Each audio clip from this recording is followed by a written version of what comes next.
try to read and narrate as much as I can. Yeah. First, I guess a little bit about the talk in general.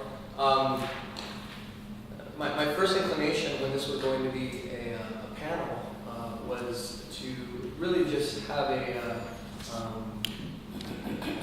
just offer 4 very kind of short and quick vignettes of 4 theories of the person that I fear may have been too hastily neglected in a lot of the fanfare surrounding the sort of post-humanistic kind of move and the death of the authors and stuff like that. So my first motivation was frankly fairly unambitious. It was just saying, hey, don't forget about these guys, right? Since this has developed into this session here, what I'd like to do is to perhaps take a little bit more liberty with these 4 vignettes and use them to perhaps try and weave something of a small tapestry that might give us a sense of thinking about the person, in particular the person as this person emerges in the educational events of teaching and education. And I didn't say learning, right? So I'd like to begin with a prelude of sorts of 3 propositions. The first is that the question, what did you learn in school today, which I think is a common question, at least in maybe parents asking their children when they get home. Perhaps that's the wrong question.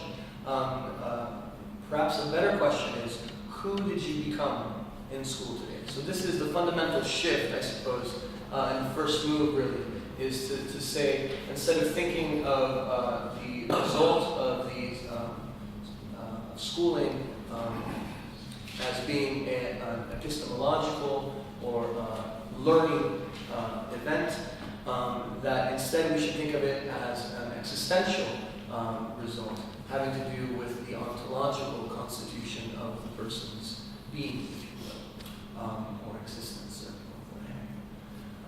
The answer to that question, that is to say the second question, too often reveals the dark fact that the who has perhaps become a what. And so here I'm adding a second distinction, the distinction between the who and the what. That is to say the distinction between who I am and what I am. Right? So we could think of, I think, fairly many different scenarios, but one scenario would be the scenario of amputation.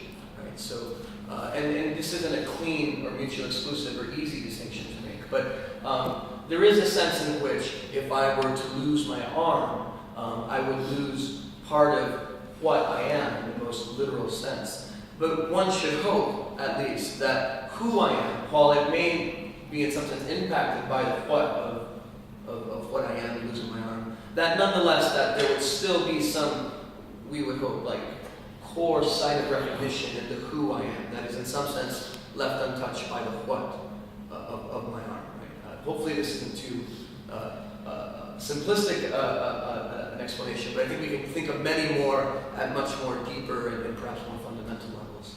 But that's the basic thrust of the distinction.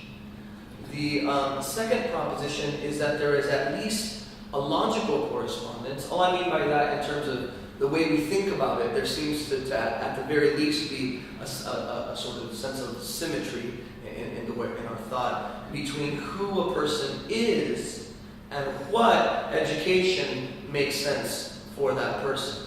That is to say that there seems to be a relationship between our understanding or conception of the who and a corresponding orientation towards what education ought to make sense for that person.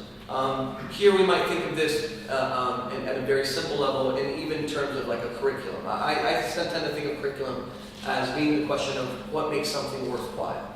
Right? We might, I think, consider the answer to the curricular question of what makes something worthwhile along the lines of some sense of correspondence, some sense of fidelity, if you will, to who the person is. And if we can generalize, of course, from the person to persons in general and education in general.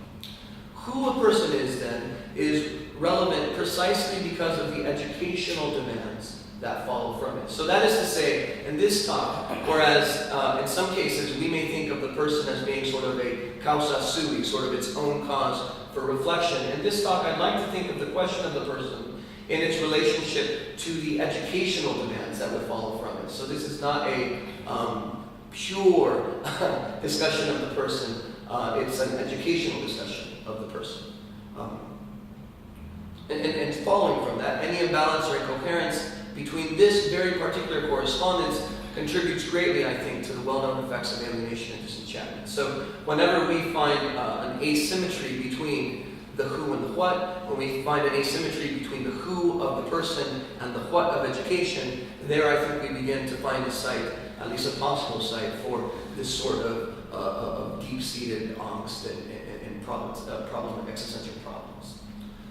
The third proposition is beginning to get closer to the vignettes I'll be offering, which is that there is an old sense to personhood. By old, I basically mean the word ancient, that predates humanist approaches, or modern approaches, even within the modern philosophical tradition. So I don't want to create a sort of nasty binary between ancient and modern, but I do want to emphasize that at least the theories of personhood I'll be presenting, although they're all contemporary within the last century, they are also speaking, though, to a notion of the person that is quite a bit older than the most theories of the subject we consider that are distinctly and uniquely modern. I would say the most modest we could be about the origins of these notions of personhood would be coming out of the 5th century with Augustine, right? Perhaps even later. So, to speak of the person in this paper then presupposes the human person, a sort of addition to that, but this, but this does not wish to allow that presupposition to be taken as total. And a few notes on this. So, this notion of personhood has not been an exclusively humanistic notion in the most literal sense. That is to say, there have been discussions, wide-ranging discussions, on persons that are precisely not human. And this may seem altogether odd, perhaps, but I'd like to give two very obvious, I hope, examples where this is a very kind of concrete concern. The first would be, for instance, in everything from natural religion, paganism, to modern-day ecological studies, within which the question of the personhood of animals or the personhood of non-human sentient beings is a very serious concern, a very serious question. And that would be, in some sense, the naturalistic side of the question of non-human personhood. The other thrust of that would be, for instance, in discussions of the Trinity and in Christian theology, within which, in particular within the Western Christian traditions, is a discussion of personhood, the personhood of the persons of the Trinity. In my mind, the Holy Spirit is a very unique kind of person in this discussion. I'm mentioning, though, both sides of these options for personhood precisely to indicate that I'm not going to be talking about them exclusively. I want to talk about the human person, but I don't want to assume, right, that a discussion of personhood presupposes a discussion of human personhood. Right? And so that's the only kind of freeze opening there. So our first movement will be a look at two theories of personhood. One from the Latin right, west, and another from the Greek right, east. And the distinction here will be between the dominus sui and the prospon. Dominus sui being the Latin notion of the self-dominating, and it would be the very, very kind of brusque translations. And then the prospon we'll look at in more detail. And I'll just be basically rehearsing these in prose. So Norris Clark is the person who's going to give us this notion of the dominus sui. Person in Being was a 1993 Aquinas lecture given by the Neo-Thomistic Jesuit W. Norris Clark. It's quite a lovely book, I think, very short and clear. Clark describes the Western person, quote, as a distinct entity beginning as a social and legal term in Roman law, where person meant a human being with full legal rights as a Roman citizen, as distinguished from slaves, who were indeed human beings, but not persons. End quote. He moves from Roman legality to the uses of the term person then in early Christian theology. Clarke sees this theological use of the term as taking person from the social or legal realm, in the Roman sense, into the realm of being. And here he was talking about being in the scholastic tradition of largely the Middle Ages. Fusing the legal and metaphysical demands of the person, so combining the social and the metaphysical sense of this term, Clarke describes Aquinas' sense of the person in the following way. Quote, in a word, and perhaps the briefest and still one of the best descriptions of the person ever given, a person is a being that is dominus sui, that is, master of itself or self-possessing in the order of knowledge by self-consciousness and the order of will and action by self-determination and free will. This description of the person is striking. To begin with, it bears the mark of autonomy, something we generally speak of within the modern period, the modern political liberal tradition. Even before the political system for this autonomous self, the modern individual, to live in had been thought of. It would be a mistake, I think, that to think that Clarke or Aquinas had a liberal sense of the person. The dominus sui is not the exact same thing as the modern autonomous individual political liberalism. For Thomism, so here I just want to distinguish between the one we might be more familiar with and the one we might be less familiar with. For Thomism, things grow according to their nature, and grace perfects nature. Faithful to this tradition, then, Clarke offers this rich insight into what he calls an actualized person, a person who has been perfected according to nature. Quote, to be an actualized person, then, is to be a lover. To live a life of interpersonal self-giving and receiving. Person is essentially a we term. Persons exist in its fullness only in the plural. End quote. So hopefully this creates a little bit of, we tend to, I think, associate any notion of self-possession as being strictly autonomous and there, in some sense, not relational. But in this case, we have a conception of the person that both has at least a weak medieval sense of self-possession, but at the same time, a deeply relational subject, right? And to me, this is very different than the usual discussion on the subject we tend to find. The question becomes why?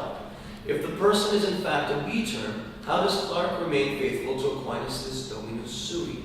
How is it we can have both a relational subject and self-possession? The answer to that question is to be found in the introduction of the book, where Clarke reveals his own motives, rooted in a somewhat defensive position over and against phenomenological personalists, whose descriptions Clarke finds too one-sidedly relational.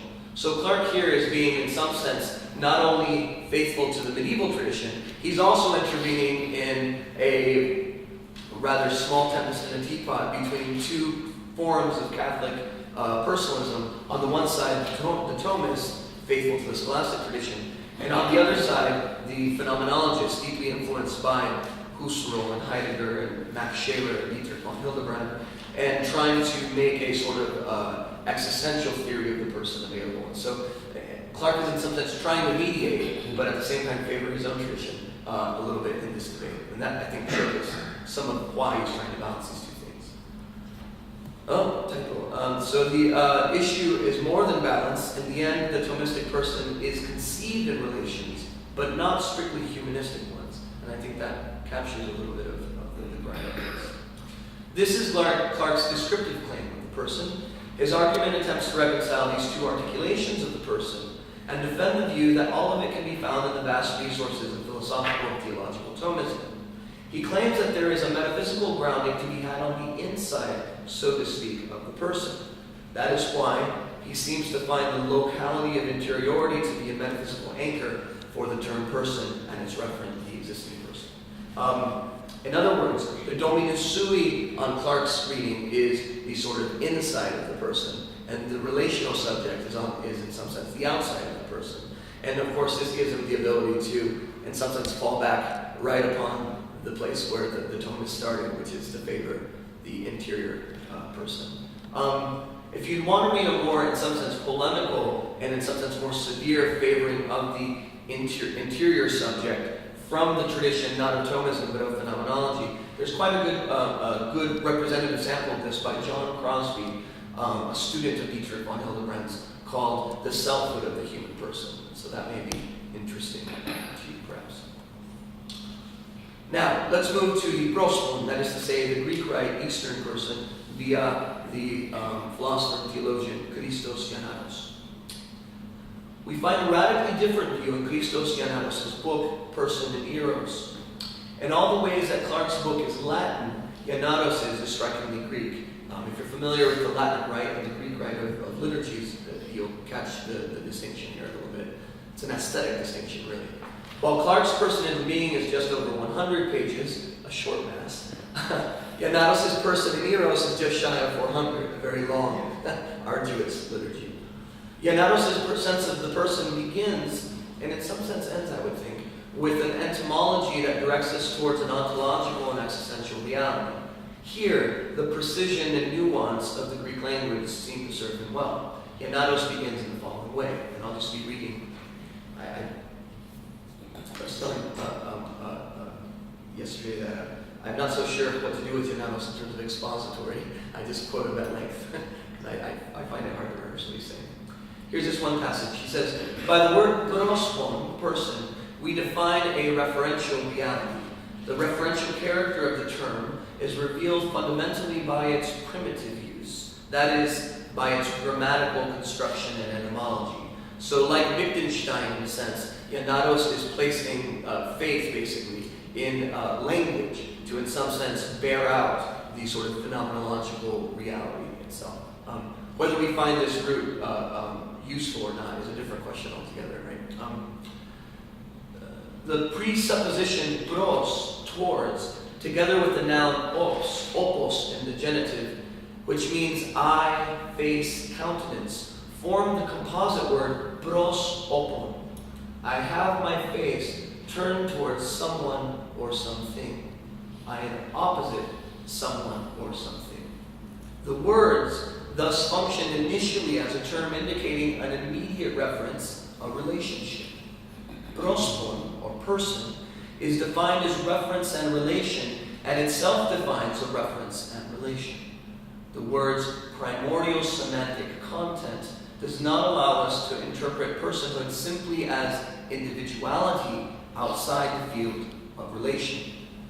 So here, I think we find an interestingly inverted symmetry from Clarke's version of the person. So, from the genetic semantic content of the term, we find a path towards a metaphysics that is irreducible. That is to say, the interiority of the person and the field of relations in which it exists are not points of disputation here, so there's not an interior-exterior distinction being made by Giannatos. They simply are the case in complete totality, and anyone who's read Experience in Nature knows that here I'm doing a very subtle nod to Dewey via James and Experience in Nature and his passage on what experience is. It's what James called a double-barreled word, right? That's what Dewey tells us. So I'm turning Dewey into something of a Greek Orthodox. The whole person for Giannatos then is, quote, all light, all face, all eye. Giannatos ends by completing his opening move that we just read, and here's the complete passage. For the person to be restored to his or her integrity and wholeness, for the human being to become all prosopon, all person. Notice the similarity between all person and the actualized person of Clarke here, right? I don't want to torture the distinction. I think there's also some interesting overlaps. This all person defines our existential end. It is the conclusion of our moral journey, the attainment of theosis or deification, the goal towards which our church strives, as defined by Macarius of Egypt when he wrote, quote, for the soul that has been deemed worthy to participate in the spirit of his, God's light, and has been made radiant by the beauty of his ineffable glory, since he has prepared it for himself as a throne and dwelling place, becomes all light, all face, all eye. So this is clearly the mystical tradition that Giannatos is working out of. but you can see how it works from the etymological philosophical move you made at the beginning. The Greek-Eastern conclusion then escapes the Latin-Western sensibilities of Clarke. Doesn't completely escape, but in some sense it does. And through the rather radical clause in that individuals do not exist. Strictly speaking, on Ioannidis' account, right? Any form of person that denies this reality, and in this case we could even think of it beyond the human person and persons in general, from the Trinity to chimpanzees, I suppose. Any form of person that denies this reality will only serve to alienate the person from herself. As Martin Buber, who I put in because he's a Western thinker who thinks in this precisely Eastern sort of way, puts it in I and thou, in the beginning is the relation. So this is in some sense the first movement, showing some of the discontinuities and continuities between this particularly Catholic Western notion of the person and this particularly Orthodox Eastern notion of the person, both rooted in, as I said at the beginning, a pre and in some sense post-humanist traditions and discourses on the person. So there we have it. Now I'm going to turn to two different thinkers, Jean-Luc Marion and Charles Taylor, both still working today, and take a look at two conceptions of the persons contained in Love and Tragedy, the ego amans, that is to say the loving ego, and the porous self. So we'll begin with Marion. And I'll be speaking mainly from his book, The Erotic Phenomenon, which was published in 2006, in English at least, by University of Chicago. I believe it came out in French in 2004, if you know. And The Erotic Phenomenon, Jean-Luc Marion remarks that in the original Latin of Descartes' Meditations, the ego is described excluding love. The first translator of Descartes from Latin into French, Duc de Luz, added which loves, which hates, to the opening of Descartes' third meditation. Marion favors this revision, albeit a revision unintended, so he claims, by Descartes, and exhorts us to take up Duc de Luz's edition in addition to the ego and see ourselves, quote, as the cogitans, the thinker, that thinks insofar as it first loves, in short, as the lover, ego amans. If you recall here, Clarke began, in some sense, this notion of the person as lover. Right? So, substituting for the ego cogito, which, in the most literal sense of being omitted from the third meditation, does not love. This challenges the ontological implication of Descartes' cogito and affirms Augustine's earlier claim made in De Trinitate, nemo est qui non amet. There is no one who would not love. Without love, I would be no thing, nothing. In other words, the person does not think and therefore exist as Descartes would have it. I love and therefore exist and think and love again and again and again. Marion's exhortation against modernity, against the modernity at least ushered in by Descartes' cogito, also takes the form of a question and answer. He asks, why is love thrown to the wind? Why is it refused an erotic rationality? He replies to his own question, saying, the answer is not hidden far away, because love is defined as a passion. By the way, some may be thinking, well, what about Plato? What about the four loves? Marion makes a rather, I don't think it's quite as radical as people think it is, but he argues basically that all love is erotic love, right? So that there is no distinction across love. It's in some sense all erotic, in the sense that it's all bound up in desire, right? So that's his position. And therefore, as a derivative modality, indeed as an option to the subject. And in fact, we think of ourselves most of the times as just such an ego, a being who cogitates orderable and measurable objects, so that we no longer look upon our erotic events, except as incalculable and disordered accidents, happily marginalized, indeed optional.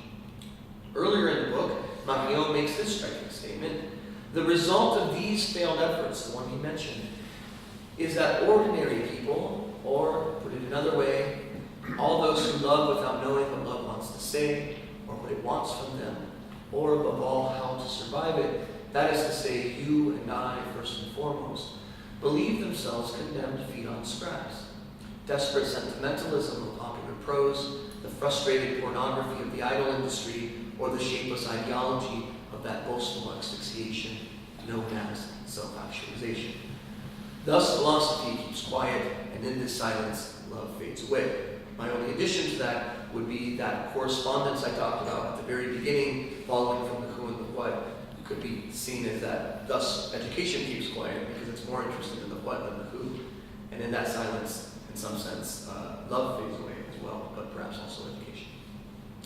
For Marion, this silence of philosophy is neither a disciplinary silence in academia, nor a problem in the history of philosophy. It is first and foremost the silence of philosophia, love of wisdom. It is the alienated silence of love to itself, the restraining of eros from its passion for love. This strange philosophical forgetting of love is even more prescient and fundamental to Marion than the neglect of being noted by Heidegger in Being in Time. In the beginning of Division 1, of course, Heidegger makes the bold claim that the question of being has been utterly forgotten. Marion, in many ways, takes the same move in the erotic phenomenon in arguing that the question of love has been forgotten. This is because, this more radical point than perhaps Heidegger, is because for Marion, the very terms of our existence are at stake when persons are mistaken as anything but lovers. This insight also reveals the dialectic between the previous two senses of personhood from Clarke and from Llanados as ultimately self-defeating. That is to say, and on my reading, frankly, for both Llanados and Clarke, there is a common, I think, idea of the person as lover, the devils and the divas, so to speak, in terms of how that lover is composed. So now we move to our fourth notion of the person, a tragic notion of the person via Charles Taylor. It may also be helpful to cite a similar view from Charles Taylor's book, A Secular Age, published the same year, 2007. I lied. I wrote it when I was 7, not 06, sorry. As the English publication of Marion's erotic phenomenon. Like Foucault's genealogy, so too with Taylor, the secular age is described in terms of how its disciplinary society, and by the way, secular age is meant to describe modernity, right? So you can almost, he puts his conclusion right on the title. In terms of how its disciplinary society builds a new model of the human being. So unlike perhaps the others, Taylor is interested in some sense, the creation of the modern notion of the human being. So he's, by far, I would say, the most modern and humanistic in terms of his concerns. In a review of the book in the Journal of History, Peter Gordon writes, with the rise of the disciplinary society, Taylor also sees a change in the very conception of human being. The older conception of the self, as embedded in a holistic but differentiated natural, social, theological order, slowly gave way to a disembedded selfhood, understood to be ontologically prior to and independent of its surroundings, the ego cogito, we could say. The realist conception of the world as the bearer of intrinsic meanings to which we must conform. This reminds me of the opening, the poetic, to be poetically composed, right? Was supplanted by the notion that the only orders we must acknowledge are those we construct for ourselves, which just so happens to overlap with, in many ways, the entire notion of constructivism at certain levels. The social imaginary, no longer envisioned as an interdependent system working in concert, but a dispersal of atomistic individuals only to themselves and only contingently responsive to those around them. So one thing this highlights, in particular this notion about constructing for ourselves, is I think a very important thing to keep in mind, that constructivism, the pedagogy of constructivism begins in many ways in the pedagogy of modernity. That is to say, what modernity itself has to teach us, right? So I tend to think about, in many ways, this kind of historical critique of the development of the human person more in pedagogical terms than in perhaps Foucault's sense, which is to say that ideology isn't so much what constructs us metaphysically, so to speak, but what sort of teaches us to be constructed, to be constructed in a sense. So ideology in some sense has this sort of unconscious teacher. This new... About 30 minutes. Okay, great. This new human being that Taylor sees as the hallmark of the disciplinary society built by the secular age, modernism in other words, or modernity would be a better term, since we have an artist in the room, is strikingly similar to Descartes' ego cogito critique by Marion, and anticipated, I think, by Aquinas' dominus sui. Taylor calls it the buffered self. This buffered self is the kind of self that, according to Taylor, replaced the porous self during the modern secular Enlightenment ushered in by Descartes, Locke, and Kant. Rationalism, empiricism, idealism. Gordon describes Taylor's buffered self as one that is, quote, assertive, rationalistic, and stakes a claim to autarky that shuts down its experience of intimacy even in relation to its own bodily passions. In striking similarity to the dialectic of Descartes' ego cogito versus Duc de Luynes' ego amans we find in Marion, Taylor's description of the buffered and porous self brings out the tragic elements of this tragic lover. There, that's my term. Elements that for Taylor come cloaked in religious mysticism and demand a theological turn. Yet, I'm not taking the turn in this paper explicitly, even if we pay the theological aspects little attention, or no attention at all, the description of the dispossessed and insecure porous self as something fearful, anxious, and even terrorized adds a layer of tragedy to the perhaps too amorous ego amans of Marion. So I've written a bit on Marion early on, and one of the critiques I thought was quite well taken was the notion of love was sort of too romantic in some ways, right? In the pejorative sense.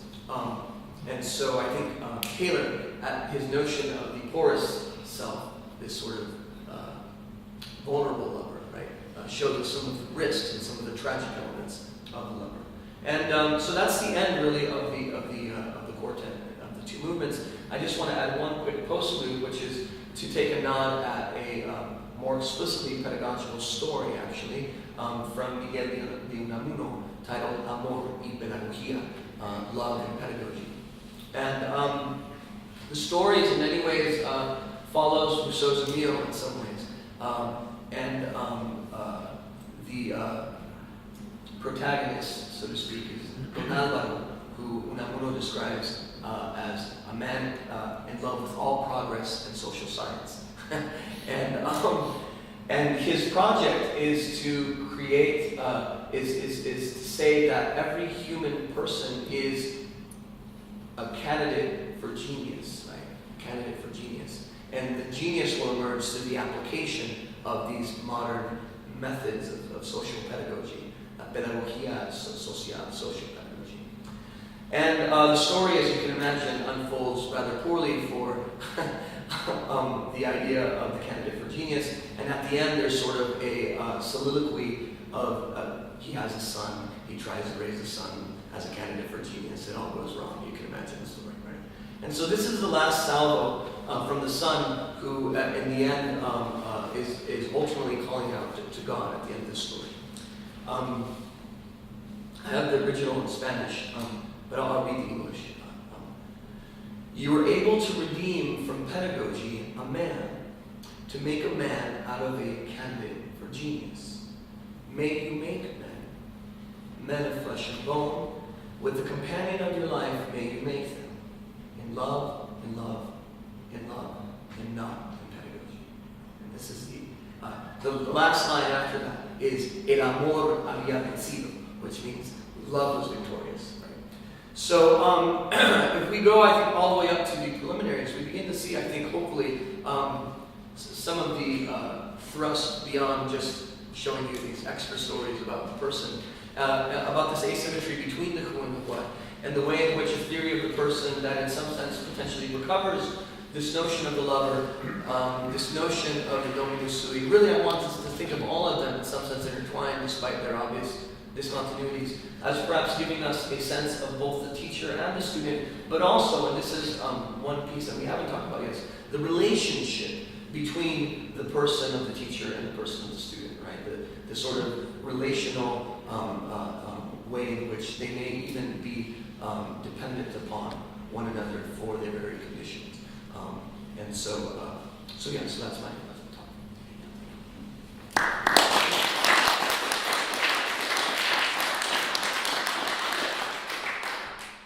What we did yesterday was take a couple of minutes